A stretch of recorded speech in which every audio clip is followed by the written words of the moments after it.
what commercial jewelers don't tell you about white gold. Number one, when you look in that display case, what you're seeing is actually not white gold. I mean, it is on the inside, but most commercial jewelers will plate white gold with rhodium. So what you're actually looking at is rhodium, not white gold. Why do they do this? Because white gold, despite its name, isn't pure white. Since gold is yellow, no matter what other metals you add to the mix, there's still going to be a slight yellow-gray hue. Rhodium is bright white and gives that white gold look you're used to seeing. This isn't inherently bad, but can be quite the surprise that they don't tell you and your plating wears off in about 6 months to a year. That's right, plating isn't permanent. No matter how thick the plating is, it's always going to wear off at some point. So if your white gold ring is plated in rhodium, you're gonna have to send it in every 6 to 12 months to have it replated. Some commercial jewelers will cover this if you buy their extended warranty, but most of the time this cost is out of pocket. Number two, white gold has nickel in it. The most common white gold alloy is a mix of gold with zinc and nickel to make it white. I've had clients come to me and say that they can't wear gold because they've had an allergic reaction. And they're confused because they've been told that gold is hypoallergenic.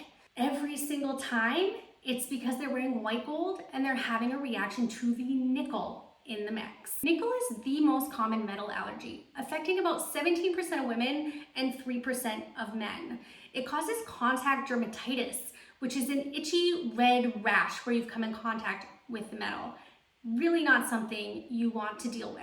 The worst part is that most people don't know this, and commercial jewelers aren't forthcoming with the information when you shop with them. In fact, I've known some of them to say it's fine because it's plated with rhodium and therefore the nickel won't have contact with your skin.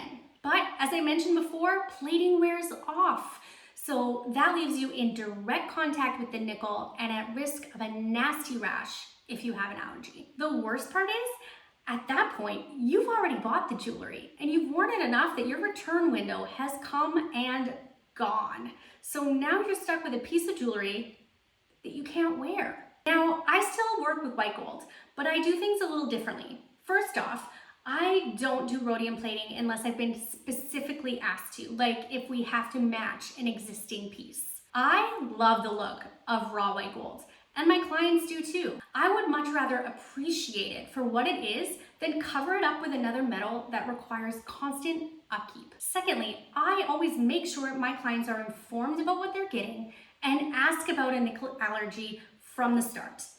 If they have a sensitivity and still want a white metal, there are other options that don't contain nickel, such as platinum or palladium white gold. At the end of the day, if you still want to shop at a commercial jeweler, I'm not going to stop you, but hopefully this has given you a couple of questions to ask while you're there. Want to learn more about working with me? Click the link in the description.